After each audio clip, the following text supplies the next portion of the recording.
Buenas tardes a todos, a todas, a todes. Buenas tardes, Laura. Buenas tardes.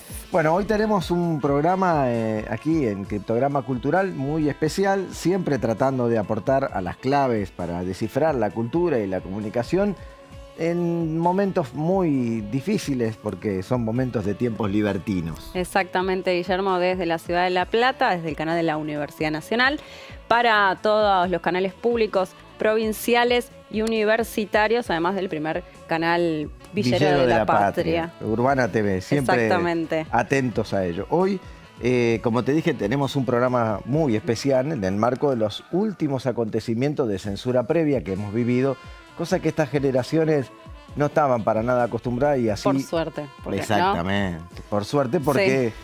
Censura previa es dictadura y esto está bastante cerca. Sí, hemos visto la conferencia de prensa que se dio, bueno, en este caso por el caso de censura previa, que después se dio vuelta para atrás, lo que había propuesto el gobierno, pero que bueno, hay muchos periodistas, actores, actrices reconocidos estuvieron poniendo un poco la voz, la cara, el cuerpo para, bueno, ir en contra obviamente de esta medida.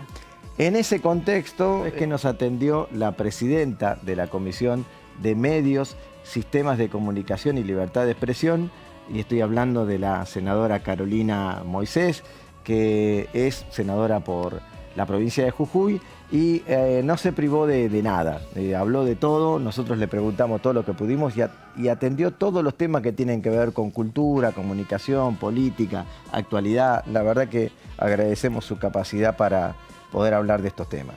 Sí, además que con una conducta, o sea, con un discurso que a más de uno de este gobierno lo dejaría, pero por allá por el piso de lo discursivo. Ni un papel tenía sobre la mesa, nada, ni el celular con dónde revisar. Es impecable. Muy destacable realmente, porque siempre además hablan de estas cosas negativas así, o que les faltan capacidades siempre al federalismo, a las provincias, a quien viene, ¿no? Hubo un ministro de otro gobierno que decía, bueno, va a venir algún personaje de una provincia lejana y va a gobernar la Argentina. En eso nos acordamos. Bueno, también estuvo esta semana en esa misma comisión una reunión de todo el colectivo, representantes de la cultura, representantes de la comunicación también argentina, representantes de las secretarías de cultura y de comunicación de las tres centrales, CGT, CTA Autónoma, CTA de los Trabajadores, todos los referentes y también autoridades de las entidades de gestión colectiva de derechos intelectuales también estuvieron presentes en esa reunión, junto a sindicatos de prensa, de locutores, de trabajadores de la televisión, de trabajadores del espectáculo público, de medios digitales, de todo el espacio cultural y comunicacional, y también asociaciones profesionales como la de directores y directoras de televisión y obras audiovisuales, que es la que me toca. Y en esa reunión se le expresó la necesidad de que el Congreso intervenga con todos los decretos que han malversado las leyes que permiten la comunicación, la cultura y la libertad de expresión en la Argentina. Entiendo que estás hablando con mucha experiencia y conocimiento de causa porque estuviste ahí. Estuve ahí y la verdad que los compañeros, dirigentes, representantes de todos esos ámbitos me honraron con la posibilidad de ser yo quien presente a todo el colectivo y que condujera de alguna manera la palabra de todos los que expresaban ahí en esa reunión. Así que trajimos algunas imágenes que las vamos a compartir, por supuesto, en el programa. Perfecto. Y todo esto mientras se desarrolla la tercera edición del Festival Internacional de Cine de la provincia de Buenos Aires, que obviamente se realiza acá en La Plata y en 60 sedes de toda la provincia. También estuvimos ahí. No faltó nada. No, una semana completita. Semana completita, pero ese tema lo vamos a dejar para la semana que viene. Si no, no entra todo, Guille. No, porque además el festival dura varios días, así que claro, lo vamos a cubrir el próximo programa. Está bien, muy bien, ¿sí? Me parece muy bien. ¿Te parece que empecemos? Porque si no, no nos va a entrar todo. ¿Te quedó algo afuera? No, me quedó alguito nada más. Dios. Esta misma semana también hubo una reunión en la Comisión de Cultura de Diputados, donde se recibió a referentes y representantes de la cultura y del audiovisual por el anuncio del Ejecutivo, especialmente del presidente del Inca, que iba a cerrar Cinear TV y Cinear Play. en su defecto cerrar también o vender, lo cual es todo un tema y generó realmente muchísima preocupación y también mucho enojo. Estuve allí exponiendo como miembro como coordinador general de la multisectorial, pero también compartiendo con colegas. Y eso también lo vamos a tratar la semana que viene. Se lo vamos a dar por cuentagota, pero bueno, da poquito en realidad, porque es importante que ustedes lo sepan y que lo vean en este programa. Ahora si arrancamos, para que entre todo lo que tenemos. Vamos a ver si entra. Así comienza Criptograma Cultural.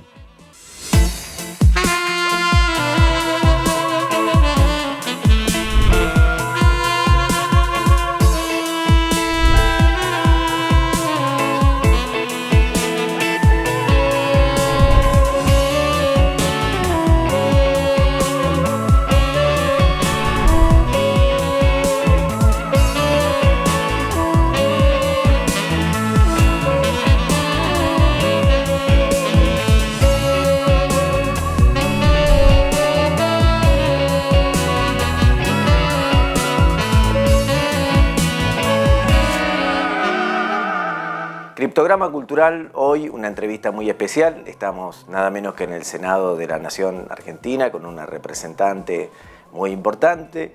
Ustedes saben que siempre Criptograma busca las claves para poder de alguna manera descifrar la cultura y la comunicación en la Argentina y en este caso también la política en términos mayores como lo es el Senado argentino. Así que muy agradecidos en que nos atienda nada menos que la senadora Carolina Moisés, senadora por la provincia de Jujuy, pero además a cargo de la presidencia de la Comisión de Libertad de Expresión.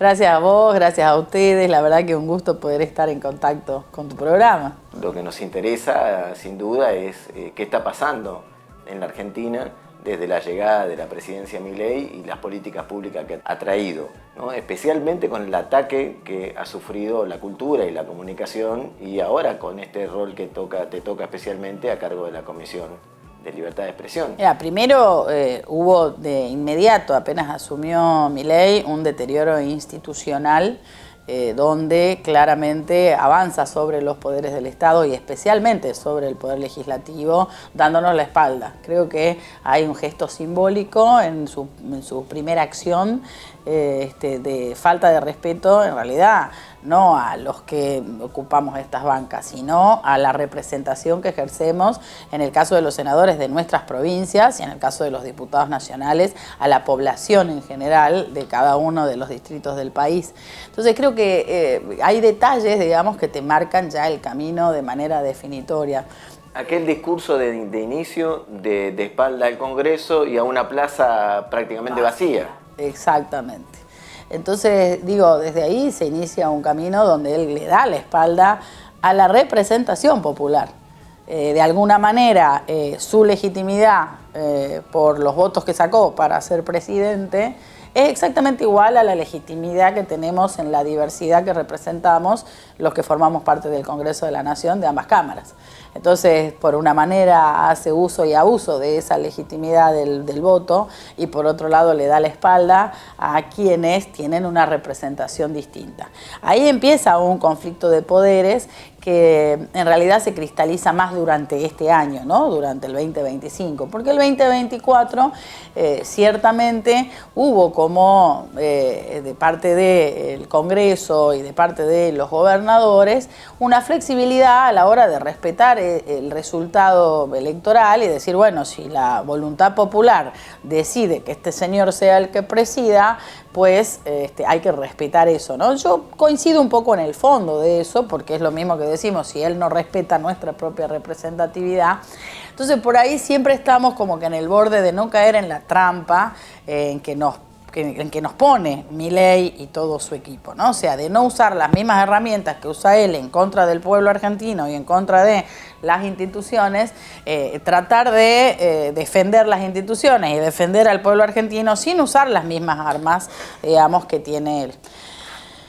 Recapitulemos un poquito en esto que estás planteando justamente porque, bueno, para la audiencia de Criptograma Cultural te vio, entre otras cosas, en el debate por la ley Bases, ¿no? Y ahí hubo un gran punto de defensa para nuestro sector, por lo menos, que tiene que ver con qué pasó con la cultura y la comunicación. Yo recuerdo haber estado exponiendo incluso en esa comisión, y bueno, ahí se puede decir que se ejerció, tal vez lo digo yo porque me toca desde el periodismo, si querés decirlo, como terrorismo cultural de Estado, porque haber sido elegido para cumplir la máxima autoridad de la nación como presidente no quiere decir que tengas consenso para romper las leyes que tuvieron consenso en otros periodos y encima con una amplísima mayoría, como lo dije en aquel momento.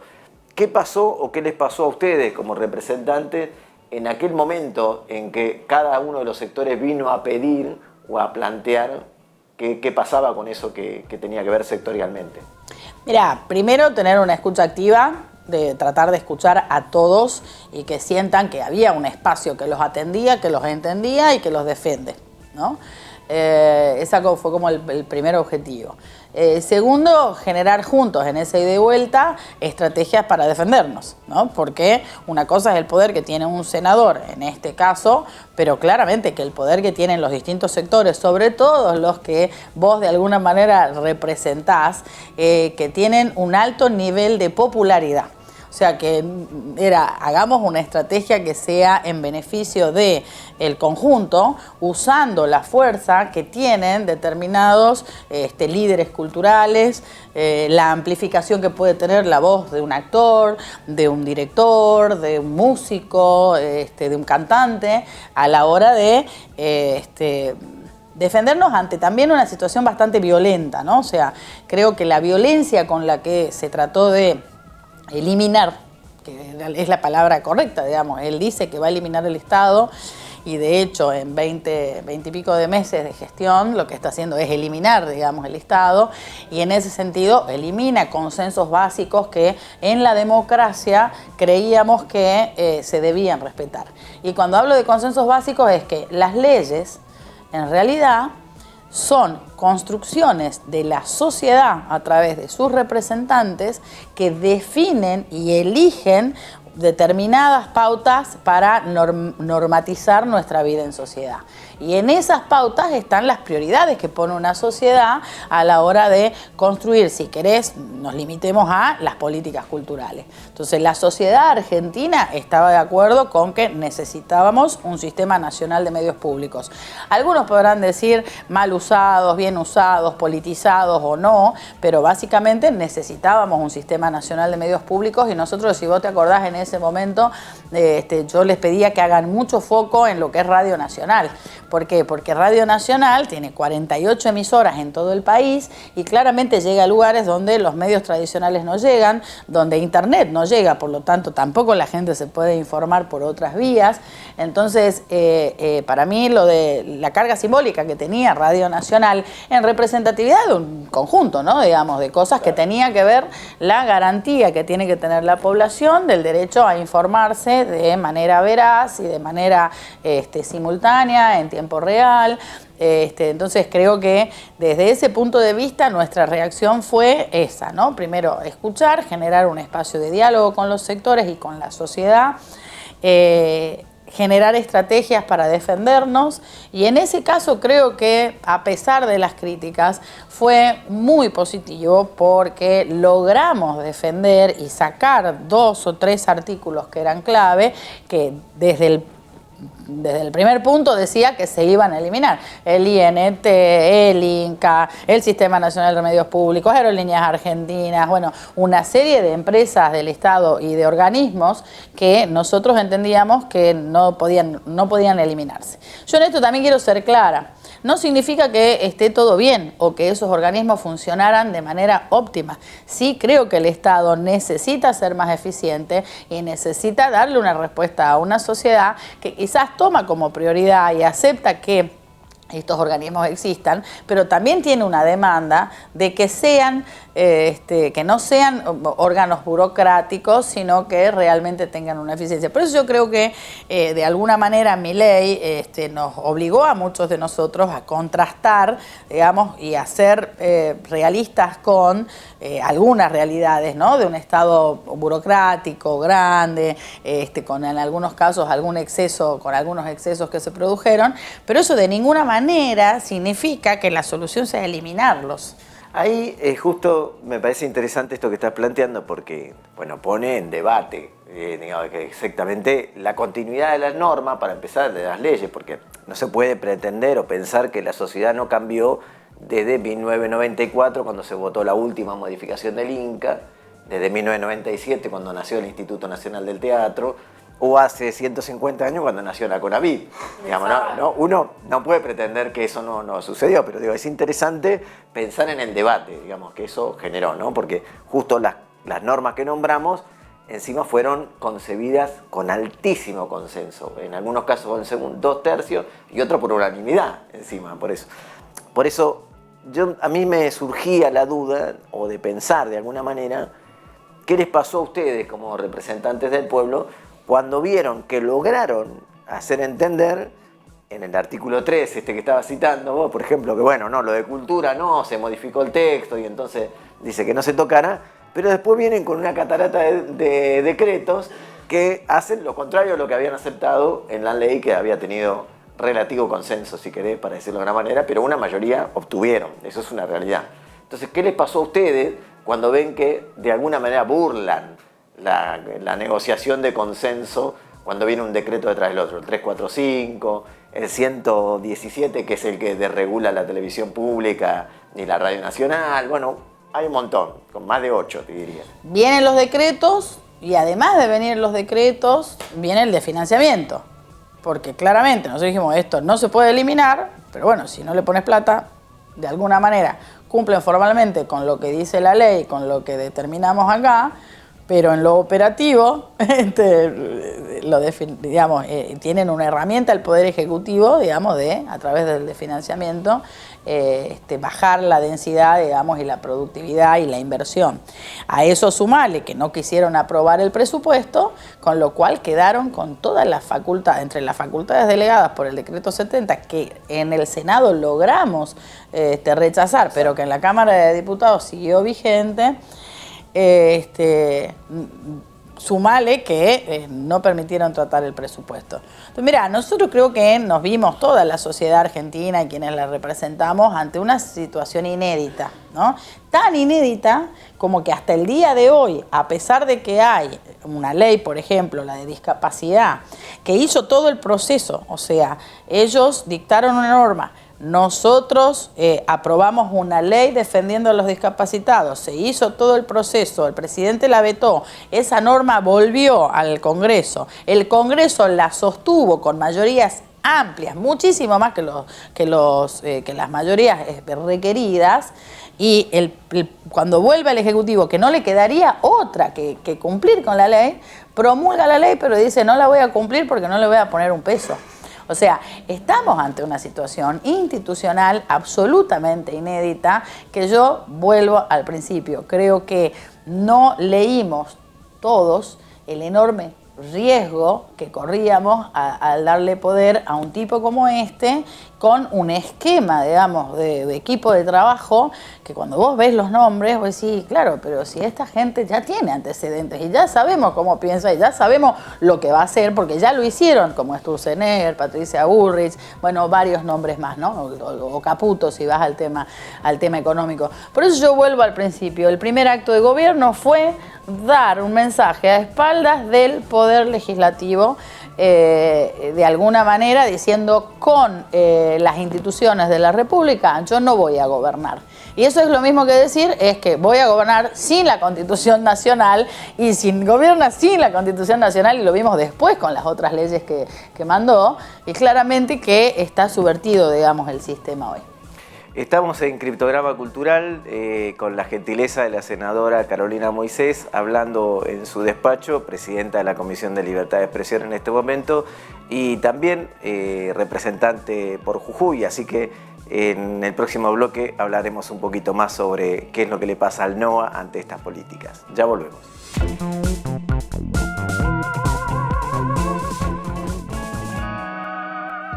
Guillermo, la verdad que una entrevista más que oportuna, hablando de la cultura y comunicación, donde además tocaron un montón de temas vinculados, ¿no?, a esta cuestión. No se privó de hablar de nada, y eso, la verdad que lo interesante de la entrevista es porque, bueno, hay un equipo de trabajo en Criptograma, la universidad y también en el despacho de la senadora y en la comisión, porque realmente no suele pasar que atiendan los senadores y senadoras. Bueno, van algunos sí a otros medios. Sí, a los amigos, a los que saben que los van a hacer sentir cómodos, ¿no? Exactamente. Acá nosotros preguntamos los temas que especialmente le interesa a la cultura y a la comunicación y creo que no le esquivó la respuesta a ninguno. Amplió incluso la temática, pero que también nos toca directamente. Y en ese sentido me parece que hay que destacarlo, ¿no? Esta semana también pasó algo que me faltaba decírtelo. Estuvimos también presenciando la reunión que se llevó adelante en la Comisión de Cultura de Diputados. Ahí abrió, después de la reunión ordinaria, a referentes y representantes de la industria cinematográfica y de otros ámbitos culturales para rechazar, oponerse a lo que planteó el Inca, que iba a cerrar o vender la señal Cinear TV y Cinear Play. Algo que es tremendamente dañino para la cultura argentina y sobre todo para la distribución federal de los contenidos. Allí estuvieron mirando durante bastante tiempo referentes y representantes de la Asamblea Federal y por eso nos parece importante anunciar que la semana que viene vamos a pasar parte de ese contenido, vamos a ampliar la información y seguramente nos vamos a estar comunicando vía Zoom con algún referente de alguna otra provincia. Perfecto. Y ahora continuamos con la entrevista a Carolina Moisés. Volviendo un poco a pensar qué pasa desde las provincias, ¿no? Todo el NOA tiene de alguna manera una política pública muy afín, siempre la tuvo históricamente, y se me ocurre pensar cómo ven desde el NOA el impacto de estas políticas. A nosotros nos importa mucho lo cultural y lo comunicacional, pero es indivisible de lo que le pasa a la sociedad, sin duda. Bueno, lo que de alguna manera no cambia es esta dicotomía entre el AMBA, Capital Federal y Provincia de Buenos Aires, con la visualización de todo el interior, ¿no? O sea, hay siempre esta distancia y esta distorsión de cómo se ven las cosas desde acá a cómo se la vive en la realidad de las provincias, en todos los ámbitos, ¿no? En el político, en el económico, en el cultural, en todos los ámbitos.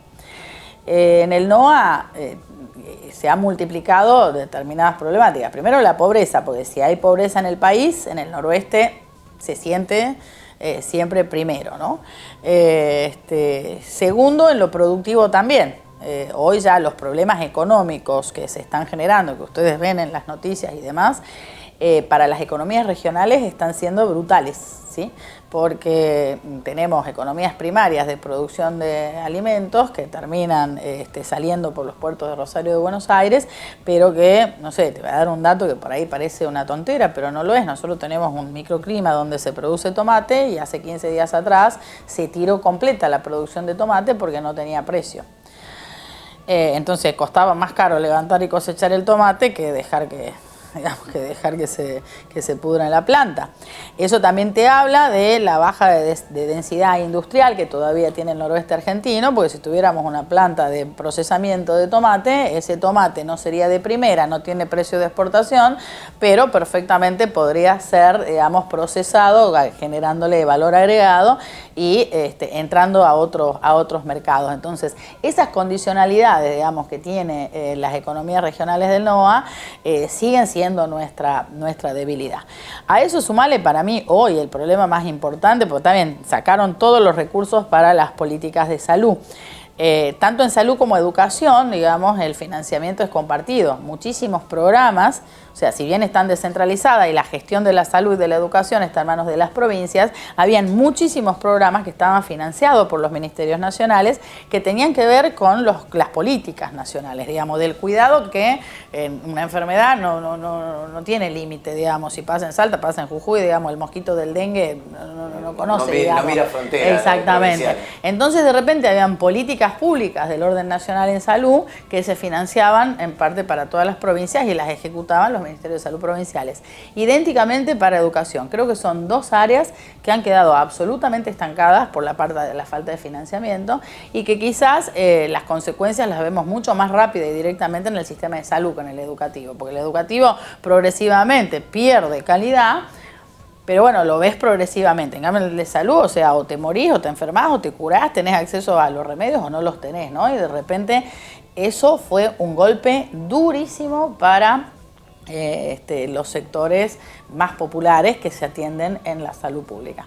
Y el segundo elemento que es tremendo es el de las rutas. O sea, llevamos 1 año y medio donde no se le pone un solo peso al mantenimiento de las rutas argentinas en un país tan largo y tan ancho como el nuestro, pero que además toda la logística del transporte de alimentos está basado justamente en el transporte terrestre. Nosotros tenemos muy mínimo el transporte por tren. Entonces, mira, me ha tocado discutir con gente de acá y lo he leído en las redes sociales, decir, bueno, ¿por qué nosotros desde el orden nacional o desde Buenos Aires, porque lamentablemente los de Buenos Aires tienden a decir, nosotros los nacionales, tenemos que financiar las rutas del interior?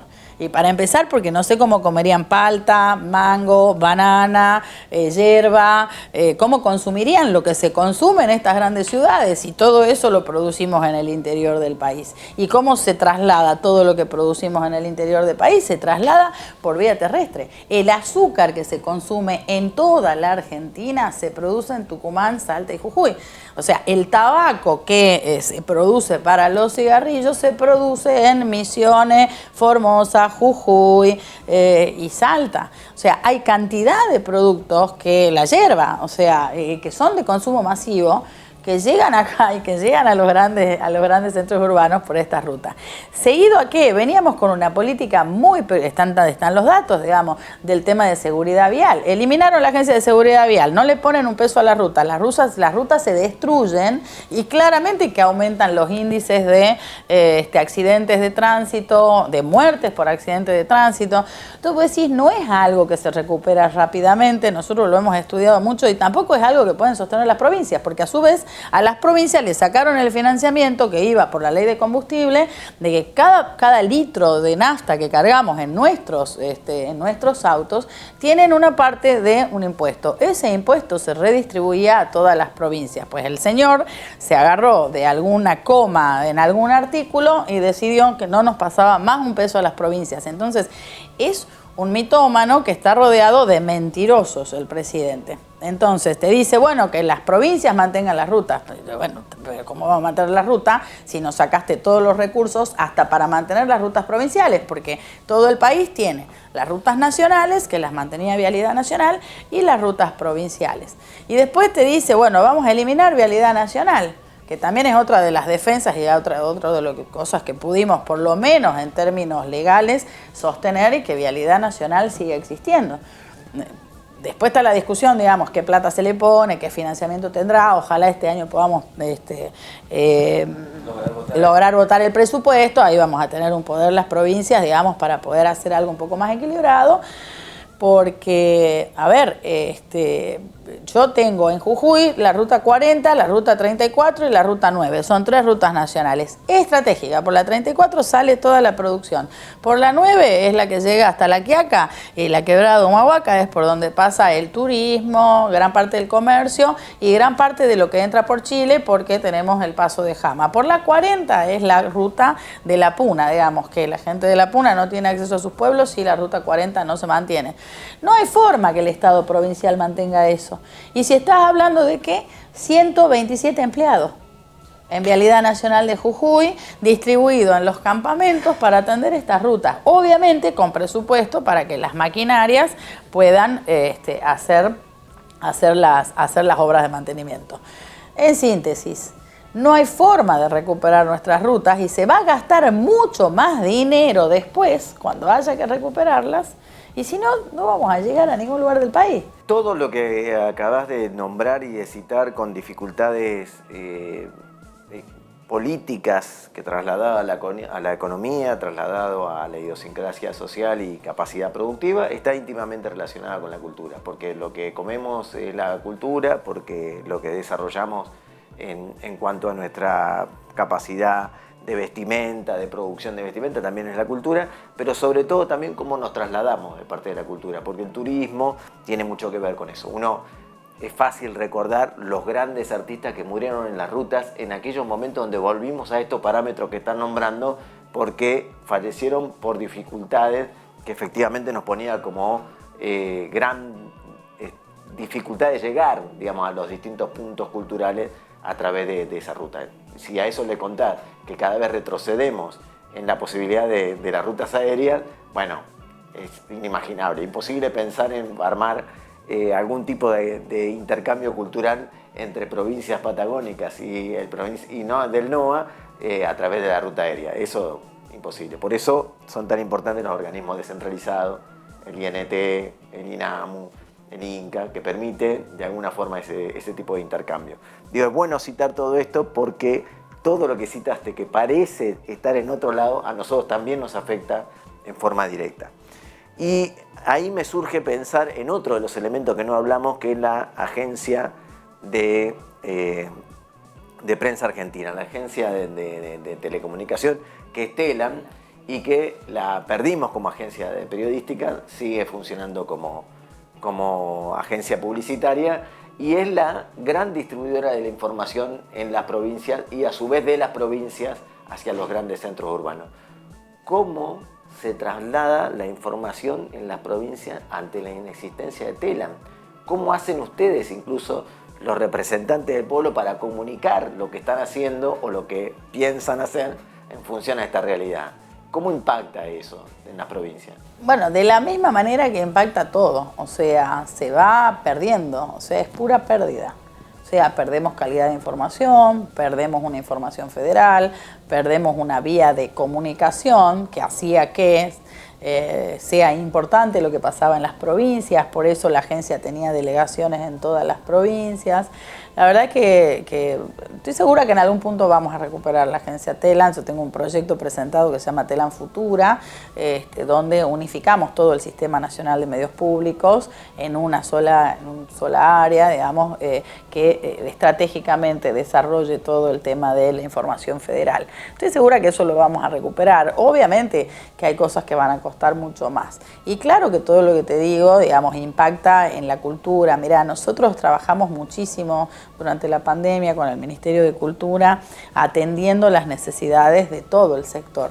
No estoy hablando solamente de los actores, de los músicos que dejaron de tener escenarios y espacios, digamos, para trabajar, de los técnicos, de los iluminadores, de los DJs, todo. Estabas hablando, cuando se reduce el turismo, por eso te lo quería comparar con lo que pasa hoy con la recesión, digamos. Hoy, nosotros que Jujuy es uno de los polos culturales, tenemos 5 teatros en Tilcara, tenemos uno de los teatros más lindos del país con el Teatro Mitre en San Salvador. Teníamos una agenda que incluso se vinculaba con el NOA, digamos, los artistas armaban sus giras para ir a Tucumán, Salta, Jujuy y muchas veces a algunas localidades del interior. En Jujuy, el que llegaba a Jujuy también actuaba en Tilcara, o el que llegaba a Salta con seguridad tocaba en Jujuy, digamos, porque sabemos el costo de las producciones y a su vez los artistas del interior podían venir y podían construir, digamos, otro tipo de público y ofrecer nuestra cultura del interior, abriendo demandas, digamos, de nuevos públicos, ¿no? Eso se lo hizo con políticas de Estado muy activas. Ahora, hoy no solamente no tenés las políticas que te financian y que te impulsan, digamos, toda esta actividad cultural en todos los rubros, sino que además tenés la recesión económica. Lo que hace que cuando la gente empieza a ahorrar en su economía doméstica, bueno, empieza a ahorrar en las cuestiones de ocio, ¿no? O sea, y parte de esas cuestiones es ir a un espectáculo, nosotros lo vemos. Mira, yo soy presidenta de un club también de fútbol en mi ciudad, en San Pedro, y en nuestro club tenemos el salón más grande, digamos, y se hacen las bailantas, las fiestas, el Día del Estudiante y demás.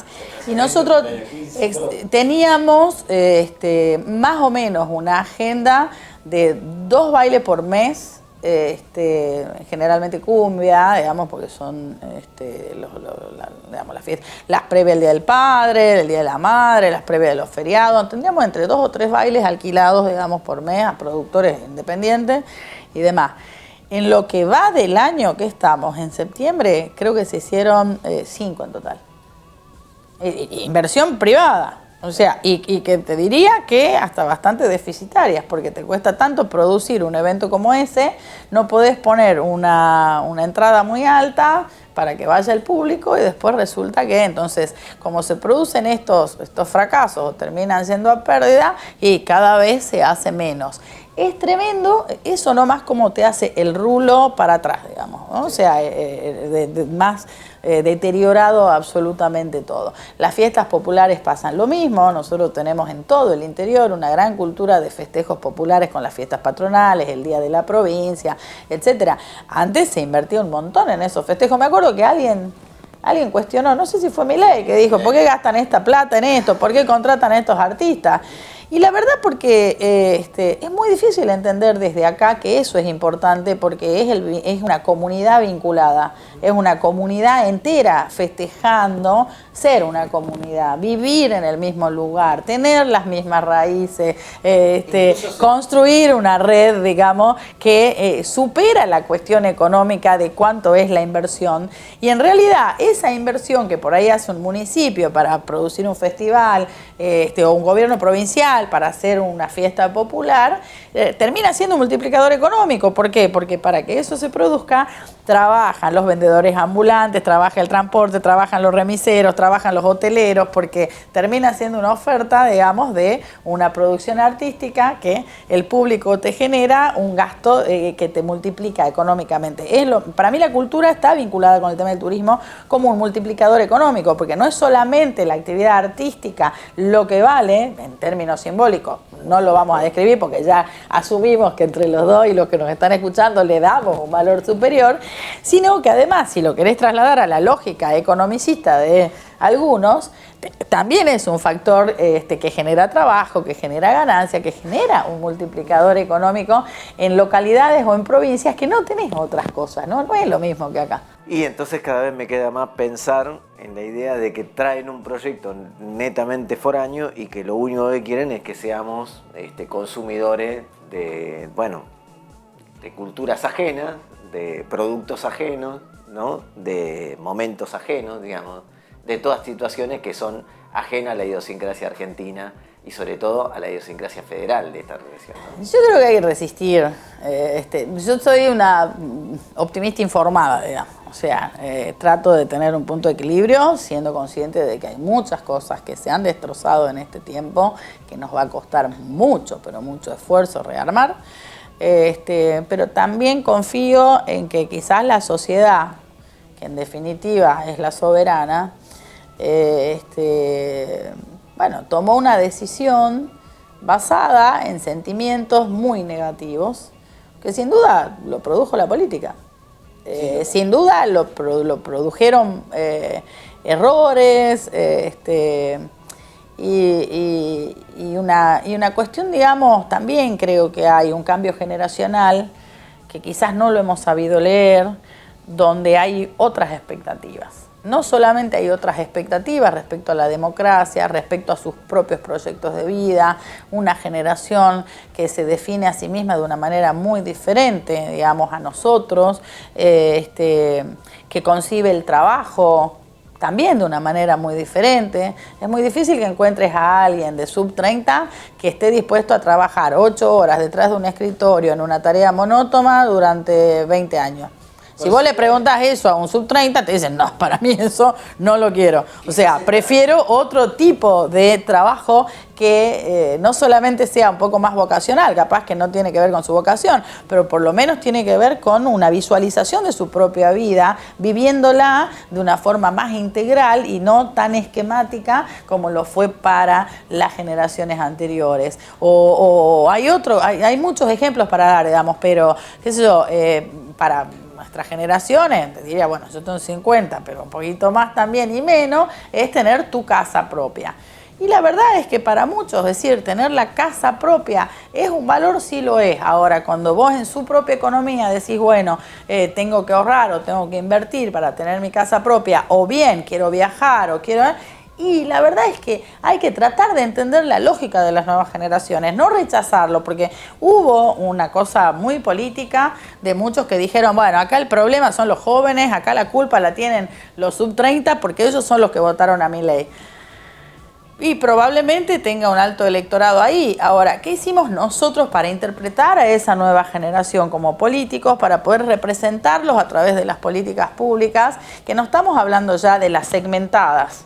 las segmentadas que tienen que ver con las políticas culturales, las políticas productivas, no. Estamos hablando de que hay realmente un cambio cultural en la sociedad, porque Milei no sale de un repollo, no existe porque algunos medios de comunicación le dieron tribuna. No solo los medios de comunicación le dieron tribuna, ocupó una banca en la otra cámara, y yo era diputada nacional en ese momento, y decía las mismas barbaridades que le dijo a la sociedad. Entonces también hay otro elemento que tenemos que analizar, quizá desde la cultura sería importante también, digamos, que hagamos el esfuerzo, digamos, hagamos porque me siento parte de alguna manera, de interpretar qué es lo que pasó, porque el tipo no mintió, o sea, esa es otra cosa.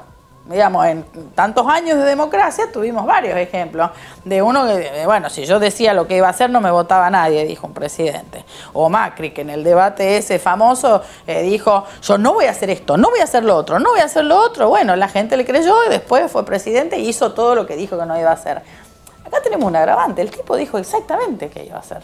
Parémonos acá. Hay que ver qué significa la libertad de esa que proclaman, que tal vez las generaciones anteriores veníamos pensando en una libertad con el advenimiento de la democracia, ¿no? O sea, el concepto de libertad claramente no es el mismo. Y en eso quizás en el próximo bloque nos adentramos. Libertad de expresión con todas las letras y lo más amplio posible. Ya volvemos.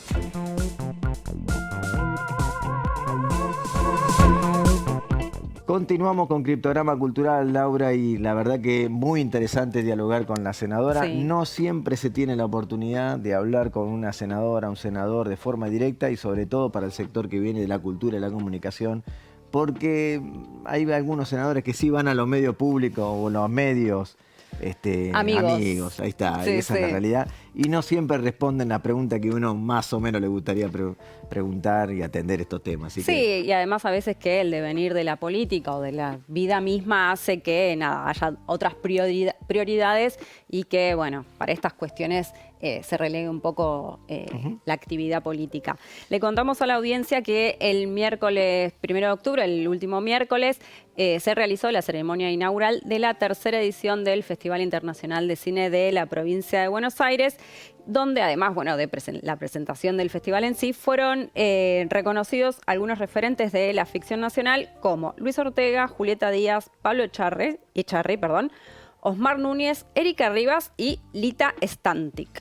La verdad, un lujo. estuvimos ahí también. No te estuvimos perdiste ahí. nada esta semana. Esta semana Yo no sé, estuve- creo que el fin de semana vas a dormir como un bebé. Creo que sí, espero que sí. Pero bueno, estuve ahí y bueno, la verdad que muy interesante. Debo destacar una cosa también, que el festival apenas arrancó, hace un homenaje a Alejandra Darín, una compañera que hemos compartido en la multisectorial audiovisual, en los sets de televisión, porque me ha tocado dirigirla. La verdad que un homenaje muy merecido para Alejandra, y agradecemos a los organizadores y organizadoras del festival en traer a la memoria la lucha colectiva por los derechos de los actores y las actrices, que es de destacar. Sí, porque Y- ella no fue solo una gran actriz, sino No. también una gran militante de la causa de los artistas, ¿no? Sí, de los derechos humanos también. También. Ahí hablan varios referentes de las madres y de las abuelas, agradeciéndole y reconociendo el trabajo. Y de la CTA, porque ella fue la secretaria Claro. de Cultura de la CTA del Trabajo, y habla también el secretario general en este homenaje que estoy contando. Así que quizás la semana que viene vemos si podemos traer también un avance de eso.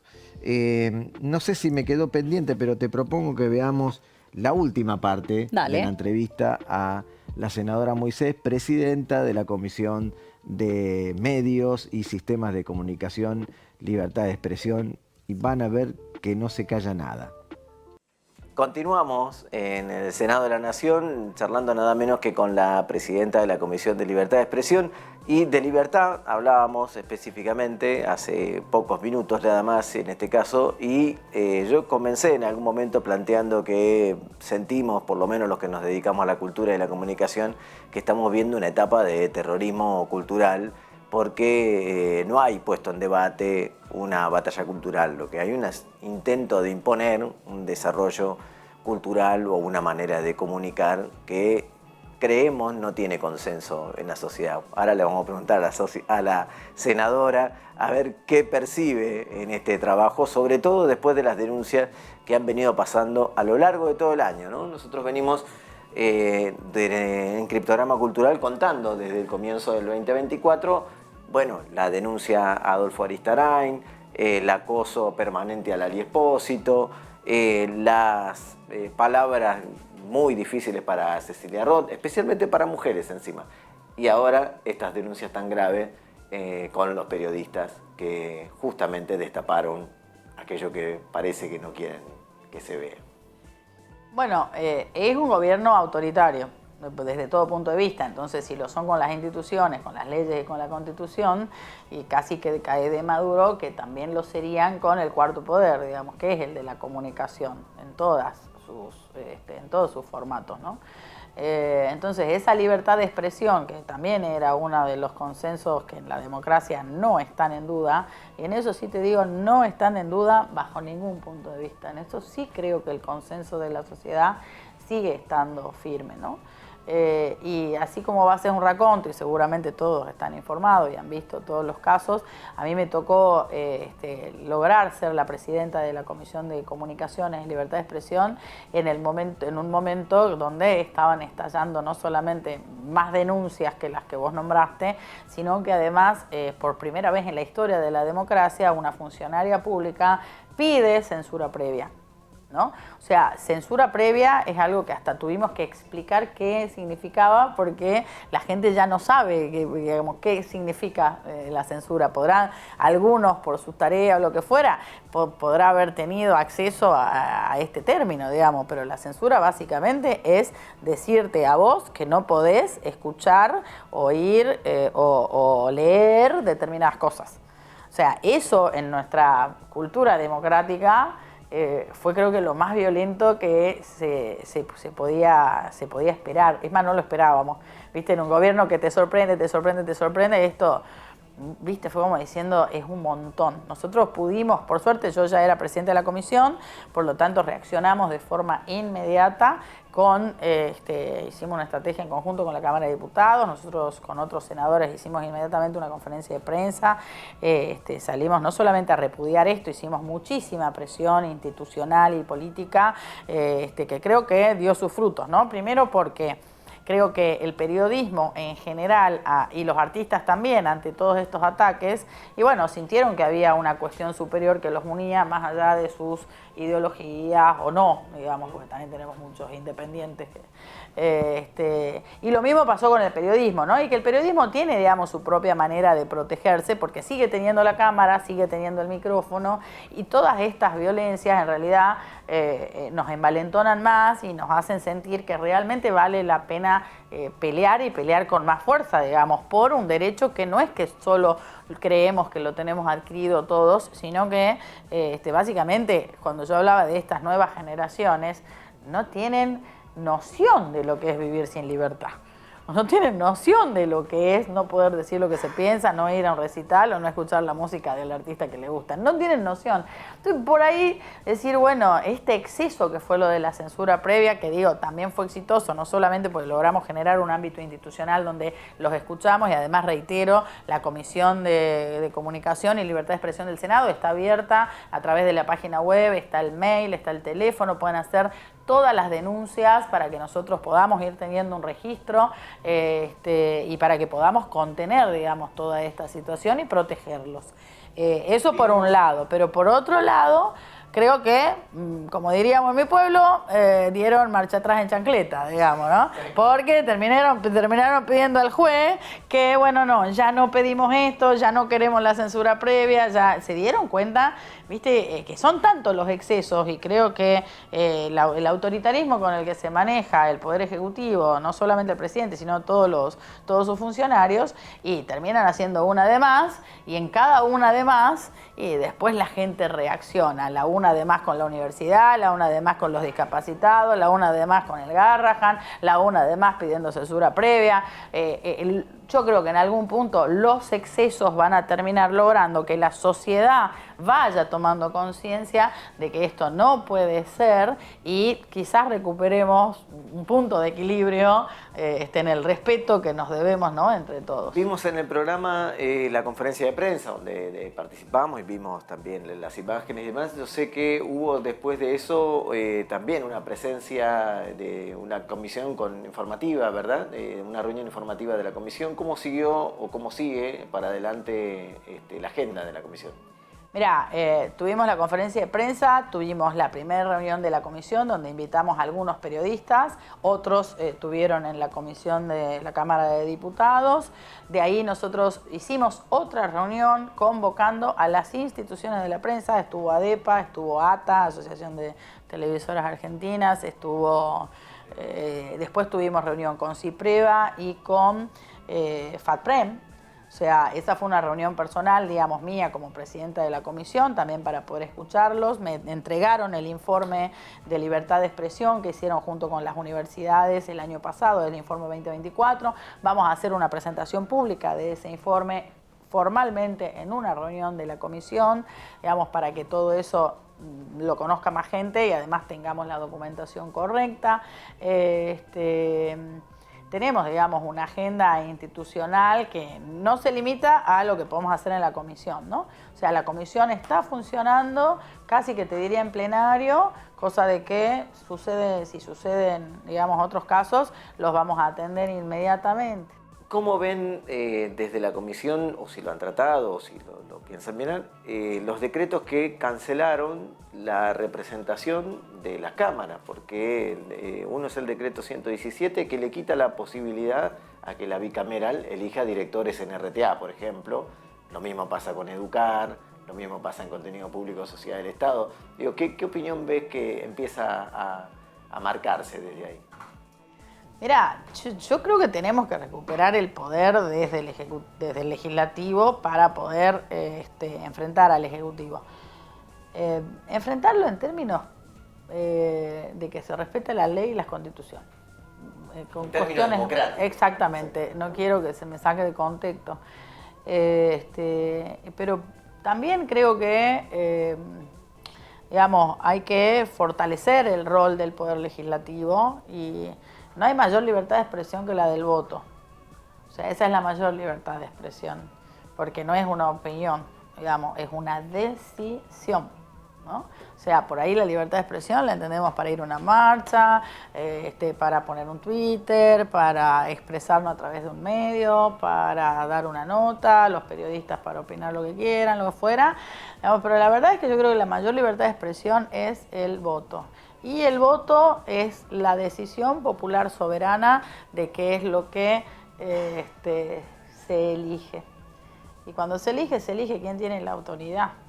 Entonces, yo en eso siempre vuelvo al punto, digamos, si siempre decimos que hay que respetar la institución, las leyes y la democracia es altamente valorable en su diversidad, también corre riesgo la democracia, porque ha sido un alto riesgo el que corrimos teniendo a Milei como presidente. Carolina, muchísimas gracias por recibirnos aquí en tu despacho, pero también en el recinto de la representación máxima para mí del federalismo, que es el Senado, y sobre todo, bueno, cumpliendo roles tan importantes. Así que desde Criptograma Cultural te agradecemos muchísimo y esperamos, por supuesto, estar siempre con la puerta abierta para seguir conversando de estos temas, reflexionando y, si es posible, también aportar. Por supuesto que sí, muchas gracias a ustedes por su tiempo, por escucharnos, por prestar atención, por informarse. Bueno, y vos por estar acá, porque la verdad es un gusto. Todo este camino que recorrimos haciendo cosas juntos, creo que marca un vínculo y una amistad que este despacho y este recinto está abierto para todos ustedes. Muchas gracias. Continuamos con Criptograma Cultural. Ya termina, pero falta un poquitito nomás.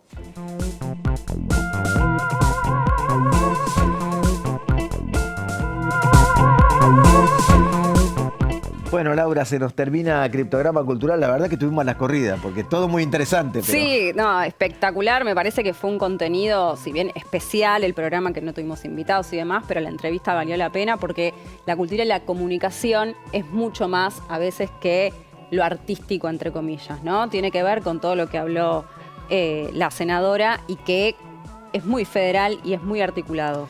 Esa parte especialmente de que ella tiene una mirada muy federal, porque articula todo el tiempo con el no, al ser representante de una provincia, de Jujuy especialmente, me parece que quedó muy claro. Sí. Y también lo que fue pasando en diputados, lo que fuimos viendo como la reunión que se dio, que continuó dentro de la comisión, eso también es muy importante. Una gran representación de todo el sector cultural y comunicacional pidiendo que se termine la censura previa, que se acabe con la persecución a los artistas y a los periodistas y que también se pueda vivir una cultura y una comunicación democrática, que eso es sin duda lo más importante. Sí, que nos beneficia a todos, ¿no?